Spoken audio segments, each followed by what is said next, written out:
Hi, and welcome back to this video series on how to make a good PBL. Again, my name's Austin Farrell, and in this video, we are discussing sustained inquiry. Sustained inquiry is the third of four fundamental elements of making a good PBL. In our previous video, we discussed the second fundamental element, which was the public product.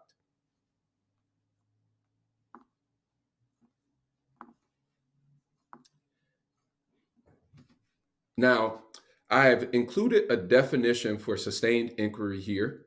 Go ahead and pause the video if you'd like to take some time to read through it. Sustained inquiry is the opportunity for students to learn content throughout the course of the PBL unit. In traditional teaching, there can be a practice of dumping a lot of knowledge on students at one particular time.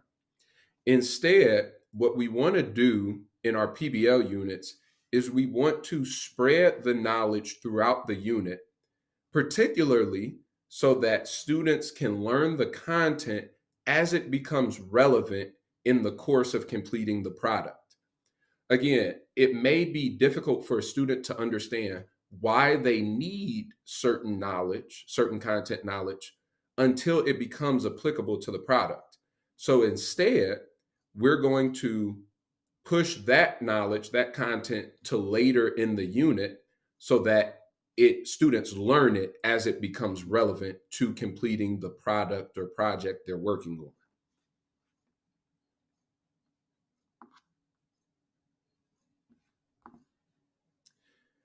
Now, in this slide, I've included the product map that we discussed in our previous video about public products. We are going to use this product map to identify where to incorporate sustained inquiry. In the bottom right corner, you will see the driving question for the PBL unit that we are considering. This driving question we discussed in a previous video on how to make our driving question. If you're interested in that, please watch that video. The driving question is, as clothing designers, what is the most effective winter blanket we can create to protect homeless citizens in Metro Detroit from the cold? We created this product map by working backwards, right? Backwards planning to see all the steps that students will need to take to create the most effective winter blanket. Again, we can see our public product in our driving question. We are working on the most effective winter blanket. That's what we're trying to create. Now, using this public product map, we are trying to identify where to incorporate sustained inquiry.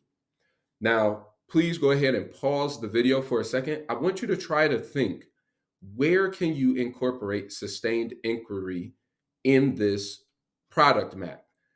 How do we introduce new content to students as it becomes relevant to making this blanket? And again, we don't want to dump all the information at one time, but can you identify places where we could see that knowledge spread throughout the unit and apply to the product at different points in time? Okay, so hopefully you took a minute to pause the video and try to think through that for yourself.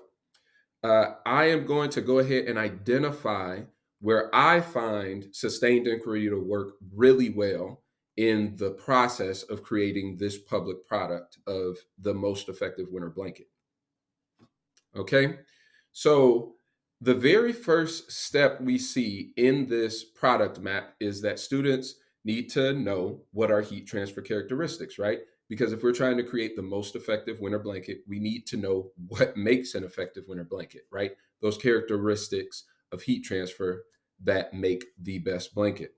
So I identified this step because this is something that students can return to throughout the course of the PBL unit, something I will facilitate students returning to so that they get new information about heat transfer to apply to their choice of materials. Okay, so you can imagine with me that as we start our PBL unit, students can learn about different heat transfer characteristics through reading articles or doing experiments whatever means I choose to introduce the content, students can learn about a particular heat transfer characteristic.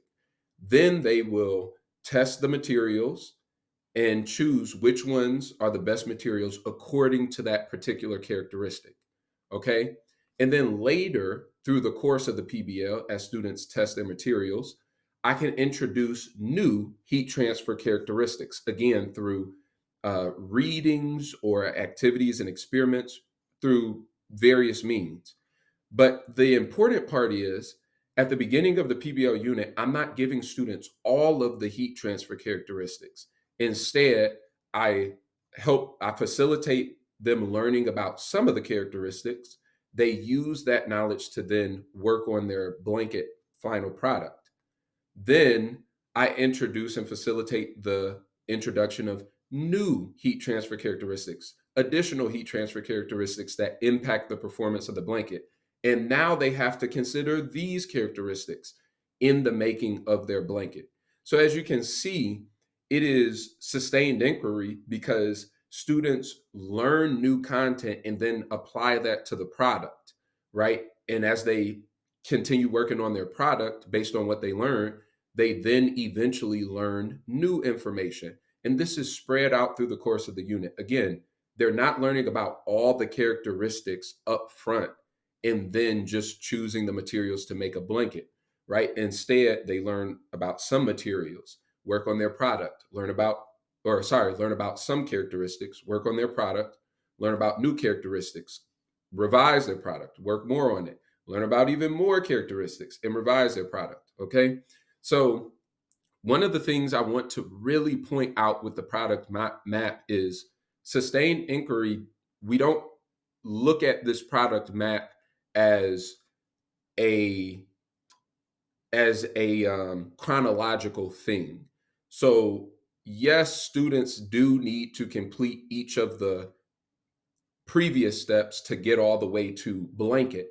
But again, as we go through this product map, it's fluid, right? So my students are going to learn about heat transfer characteristics, test the materials, choose the best heat transfer materials for the blanket. But then we're going to go back to the start of this product map as I facilitate the introduction of new heat transfer characteristics. Okay. So while each of the next steps builds upon the former, right? I can actually move around within this product map to introduce the elements of sustained inquiry that students are going to need to know to complete their final product.